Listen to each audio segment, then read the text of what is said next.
मित्रांनो नमस्कार. मी डॉक्टर दीपक जगताप आणि आपण पाहताय पण मतदारांना काय वाटतं. आज मी ज्या विषयावर बोलणार आहे तो विषय आहे आपण यांना किती काळ सांभाळायचं.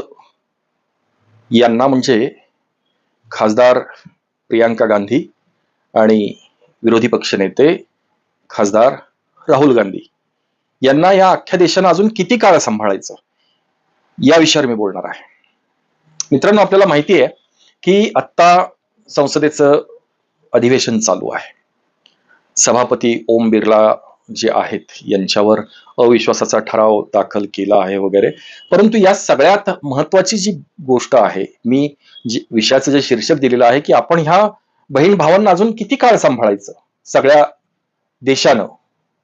कारण देशाचेच पुत्र असल्यासारखे किंवा कन्या असल्यासारखं त्यांचं जे पणजोबा पंडित जवाहरलाल नेहरू 18 वर्ष पंतप्रधान भारताचे, त्यांच्या आजी 15 वर्ष पंतप्रधान, वडील 5 वर्ष पंतप्रधान आणि तिथून पुढे त्यांच्याच पक्षाची सत्ता. मग डॉक्टर मनमोहन सिंग असतील ते 10 वर्ष, अशी अनेक वर्षांची सत्ता, 60 वर्ष तब्बल सत्ता ज्या काँग्रेस पक्षानं उपभोगलेली आहे.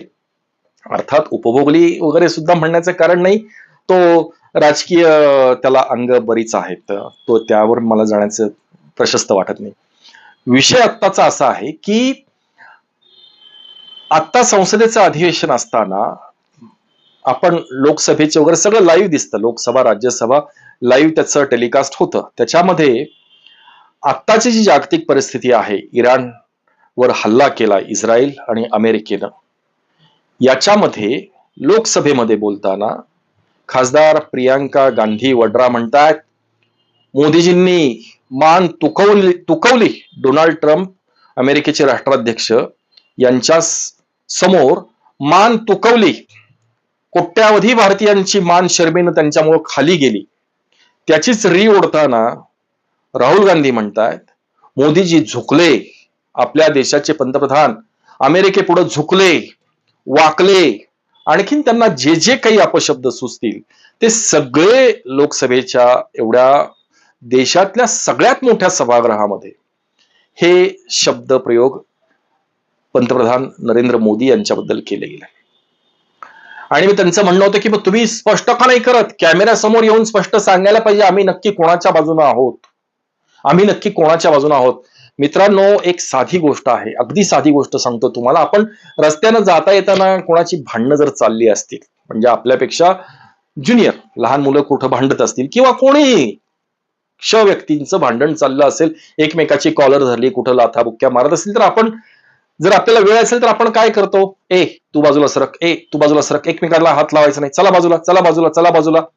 आपण एवढंच म्हणतो ना, की आपण आधी नाव विचारतो, तुझं नाव काय, तुझं आडनाव काय, तू कोणाचा मुलगा, हा कोणाचा मुलगा, ह्या चौकशी आपण करतच नाही.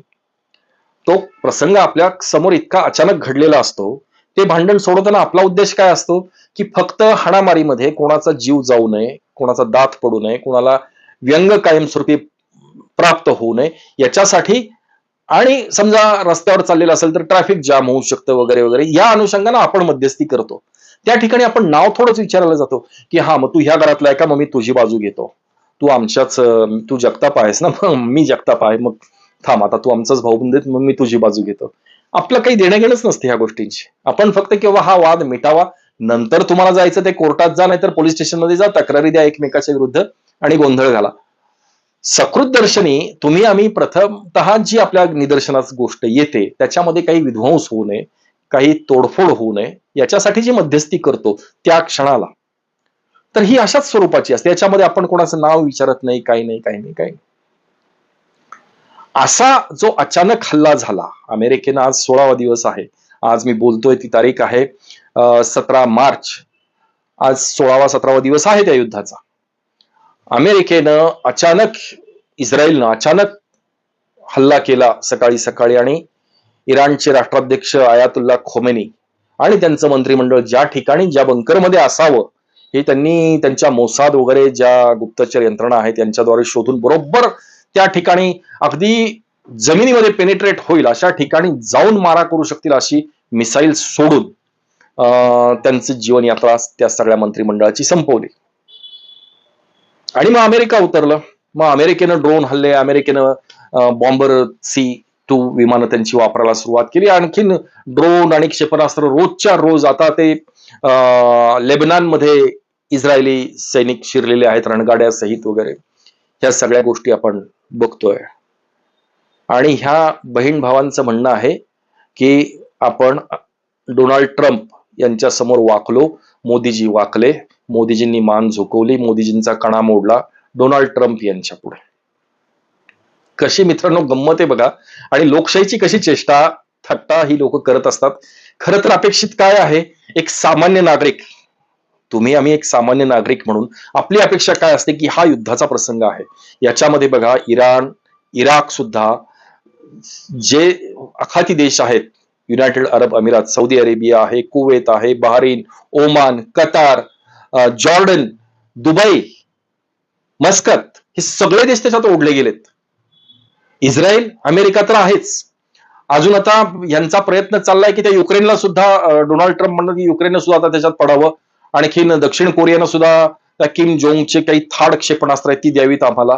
चायना आणि रशिया गुप्त मार्गानं इराणला मदत करतात. हे सगळं वातावरण बघता इकडे पाकिस्ताननं परत अफगाणिस्तानच्या अतिरेकी तळांवर हल्ला केल्याच्या बातम्या येतात. आणि एकंदरीत हे जे वातावरण तयार झालेलं आहे याच्यामध्ये डोनाल्ड ट्रम्प यांच्या पुढे मान तुकवायला, मान झुकवायला वेळ आहे का? पहिली गोष्ट. दुसरी गोष्ट, याच्यामध्ये याची बाजू का नाही घेतली, त्याची बाजू का नाही घेतली, ही सुद्धा संसदेमध्ये चर्चा करण्याची ही वेळ आहे का? राहुल गांधी हे विरोधी पक्ष नेते आहेत. हे अत्यंत जबाबदारीचं पद आहे, प्रचंड मोठ्या जबाबदारीचं पद आहे. त्यांनी त्या जबाबदारीनंच वागलं पाहिजे. आज सामान्य नागरिकांवर आज जर काही युद्धाचा प्रसंग काही ओढावला, न जाणो काही क्षेपणास्त्र किंवा काही हल्ला झाला, शेवटी इराण काय, शेजारी पाकिस्तान काय, किंवा आणखीन कुठलेही देश, ज्यावेळेस विध्वंस आपला समोर दिसतो त्यावेळेस मग सगळ्या जगाचं वाटोळ झालं तरी चालेल, अशी मनस्थिती असते लोकांची. आणि त्यातल्या त्यात जर न्यूक्लिअर स्टेट्स असतील ज्यांच्याकडे अण्वस्त्र, अणुऊर्जेवर तयार झालेले अणुबॉम्ब, हायड्रोजन बॉम्ब असे जर बॉम्ब्स असतील तर आत्मघातकी हल्ले जसे अतिरेक्यांनी केलेले आहेत, आत्मघातकी हल्ले, तशा प्रकारचं स्वतःचाही आत्मघात करायचा आणि जवळपासच्या सगळ्या देशांचाही आत्मघात करायचा, इथपर्यंत मानसिकता नक्की झालेली असते. एक गोष्ट. दुसरी गोष्ट, डोनाल्ड ट्रम्प यांची विश्वासार्हता काय? त्यांच्या पुढे मान झुकवायला, मान तुकवायला, हो त्या 85 वर्षाच्या वयस्कर माणसाचं बुद्धी भ्रष्ट झालीये हे दस्तूरखुद्द अमेरिकेतली लोक मानतात की आम्ही फार मोठी ऐतिहासिक चूक केलेली आहे. ह्या माणसाला राष्ट्राध्यक्ष बनवून आम्ही खूप मोठी ऐतिहासिक चूक केलेली आहे, हे अमेरिकेतल्या नागरिकांचं म्हणणं आहे. आणि हे बहीण भाऊ म्हणतात त्यांच्यासमोर मान तुकवली, मोदीजी वाकले. काय प्रश्न आहे तो वाकण्याचा? तो माणूसच स्वतः भ्रमिष्ठासारखं, ते आपल्याला आठवत असेल ऑपरेशन सिंदूर, जे मोदीजींनी बरोबर 72 तास केलं आणि शटडाऊन, शटर बंद करून टाकलं. आपल्याला जे अपेक्षित परिणाम होता तेवढं जाऊन ठोकलं. त्यांची जे अतिरेक्यांची ठिकाणं होती ती सगळी नेस्तनाबूत केली, विषय संपून टाकला, परत वाच्यता सुद्धा नाही. आणि ते सुद्धा जगाला सांगितलं कोणामार्फत? तर त्या दोन आपल्या मिलिटरीतल्या ज्या 2 भगिनी होत्या त्या आणि परराष्ट्र सचिव हे येऊन रोजच्या रोज प्रेस कॉन्फरन्स 4 दिवस करत होते. त्यांनी सांगितलं, ती माहिती दिली, आज आम्ही हे केलं, उद्या ते केलं, परवा ते केलं, संपला विषय. पाकिस्तानला जे वाटायचं आणि जे त्यांना उर बडवून घ्यायचं होतं तो विषय तिथलं तिथं त्यांना आनंदात राहू दिलं. पण आज पाकिस्तानची अवस्था काय आहे? त्यामुळं अशा युद्धजन्य परिस्थितीमध्ये डोनाल्ड ट्रम्प सारख्या एवढ्या बेफिकीर आणि अत्यंत उर्मट राष्ट्राध्यक्ष, अत्यंत माथे फिरू राष्ट्राध्यक्ष, त्याच्या पुढे झुकण्याचा आणि वाकण्याचा प्रश्न येतोच कुठे? ऑपरेशन सिंदूर, माझ्यामुळे भारत पाकिस्तान युद्ध थांबलं. 17-18 वेळा त्या माणसानं कॅमेरा समोर येऊन सांगितलं. मोदीजींनी त्याच्याबद्दल ब्र सुद्धा काढलेला नाही. तुम्ही थांबवलं असंही मोदीजी म्हणाले नाहीत, आणि नाही मी थांबवलं असंही ते म्हणाले नाहीत. कारण आपल्याला रिझल्ट महत्वाचा होता. त्याचे परिणाम आपल्याला अपेक्षित झालेत का, एवढंच आपलं महत्वाचं होतं. बाकी मोदीजी तोंडाच्या वाफा दौडत नाहीत, अजिबात तोंडाच्या वाफा वाया घालवत नाहीत. त्यांना स्पष्टीकरण देऊन, कारण हा माथेफिरू माणूस आहे, हे सगळ्या जगानं ओळखलेलं आहे, त्यातल्या त्यात सगळ्यात पहिल्यांदा मोदीजींनीच ओळखलेलं आहे. त्याच्यामुळं ते त्यांच्या नादालाच लागलेले नाहीये. त्या माणसानं काय काय चमत्कारिकपणा केलाय. त्यांनी एकदा सांगितलं, ग्रीनलँड आम्हाला विकत द्या. ग्रीनलँड देश अख्खा विकत घ्यायला निघालाय माणूस. आम्हाला द्या. जसं आपण 1 गुंठा 2 गुंठा जमीन घर बांधण्यासाठी शोधतो एखाद्या गावामध्ये, 2 गुंठ्याचा प्लॉट घेतला, तसा हा माणूस अख्खा देश आवाढव्य ग्रीनलँड विकत घ्यायला निघालाय. कॅनडाच म्हणाले आम्हाला विकत द्या. जस्टिन ट्रुडोला म्हणायला लागले, कॅनडा हा आमचाच देश आहे, आम्हीच राज्य करतो, आम्हालाच तो पाहिजे. अहो, डायरेक्ट दादागिरी झाली. व्हेनेझुएलामध्ये काय झालं, तो चर्सी गांजा विकणारा, ड्रग रॅकेट चालवणारा त्यांचा राष्ट्राध्यक्ष आहे तर तिथली जनता बघेल ना. जनतेने उठाव केलेले नाहीयेत का आजवर? अनेक ठिकाणी झालेले आहेत. असे इतिहासातले अनेक दाखले आहेत जिथे जनतेने उठाव केला आणि तिथली राजेशाही राजवट खतम करून टाकली, हुकुमशाही राजवट खतम करून टाकली. रशियाचं काय झालं, त्या लेनिन आणि यांचे पुतळे लोकांनी जेसीबी आणि पोकलँड लावून आणि दोरखंड टाकून फोडून टाकले. जर्मनी एकत्र झालं, त्या मधली भिंत लोकांनी पहारी आणि टेकाव घेऊन फोडून टाकले. तसं या माणसानं त्या व्हेनेझुएलामध्ये अख्खा देश, त्या राष्ट्राध्यक्षाला रात्रीत अटक केली आणि त्याला अमेरिकेत आणून जेलमध्ये टाकलंय. आणि व्हेनेझुएला का, तर तेल मला हवंय त्याच्यातलं, त्या देशातलं, तर तेलावर कब्जा करण्यासाठी व्हेनेझुएलाला वाटेला लावला. त्यामुळे हा माथेफिरू आणि सणकी माणूस आहे, याच्याबद्दल कोणीही गॅरंटी देऊ शकत नाही. अशा माणसाला, त्या माणसानं युक्रेनला मदत केली, रशिया युक्रेन युद्धामध्ये युक्रेनला मदत केली. आज युक्रेन डब खायला आलेला देश आहे. परत त्या व्लादिमीर झेलेन्स्की त्या माणसाला अक्षरशः जेवणाच्या टेबलावरून उठवलं. तो माणूस इतका अपमानित केला, आपण बघितलेलं सगळ्यांनी, इतका अपमानित केलं की तो माणूस निघून गेला. जेवणाच्या टेबलवर बसलेला माणूस निघून गेला. त्यामुळे ह्या माणसाला कुठल्या प्रकारचे मॅनर्स नाही आहेत, कुठल्या गोष्टींचं तारतम्य नाही आहे, आणि कधी तो कुठल्या क्षणाला ते इतका तामसी आणि विक्षिप्त माणूस आहे की याच्या नादाला न लागणं बरं, हे अमेरिकेतली लोक म्हणतात आणि जगातले इतरही नागरिक म्हणतात. फक्त ह्या 2 भावंडांना वाटत नाहीये, आहे की नाही कमाल? फक्त या 2 भावंड, प्रियांका गांधी वड्रा आणि राहुल गांधी, या दोघांनाच फक्त त्यांच्याबद्दल प्रेम वाटतं. बाकी सगळं जग ह्या माणसाचा तिरस्कार करतं, डोनाल्ड ट्रम्प या माणसाचा. अमेरिकेचा सर्वशक्तिमान जो व्यक्ती असेल आज जगातला, तर तो डोनाल्ड ट्रम्प हेच आहेत, निर्विवाद आहेत, त्याच्याबद्दल काही प्रश्नच नाही. पण अमेरिकेच्या इतिहासामध्ये त्यांनी इजिप्तला असंच संपवलं. कर्नल गद्दाफींना, हुकुमशाह होते ते, गद्दाफींचा पाठलाग करून करून लोकांनी दगडांनी ठेचून मारलं. बांगलादेशमध्ये काय केलं, बांगलादेशमध्ये विद्यार्थ्यांची एक चळवळ घडवून आणली. शेख हसीना यांचं सरकार उलथवून टाकलं. तिथं आपल्या इच्छेनुसार माणूस बसवला आणि आता तिथे परत इलेक्शन घेऊन तिथे नवीन सरकार स्थापन केलं. इराकमध्ये सद्दाम हुसेनला तिथे इराकमध्ये घुसून मारून टाकलं. ह्या अफगाणिस्तानमध्ये तालिबान राजवट लागू केली, अफगाणिस्तानच्या लोकांना मारलं, तिथे अनेक वर्ष सैन्य आपलं ठेवलं आणि शेवटी अफगाणिस्तानला बकाल कंगाल करून सोडलं. सगळे रिसोर्सेस जे होते ते अमेरिकेनं तिथं वाट लावली सगळ्या देशाची, आणि असं बकाल कंगाल राष्ट्र सोडून अमेरिकन निघून गेले. हा अमेरिकेचा आजवरचा इतिहास आहे. अशा माणसांच्या नादाला का लागायचं, आणि इराणची तरी बाजू का घ्यायची?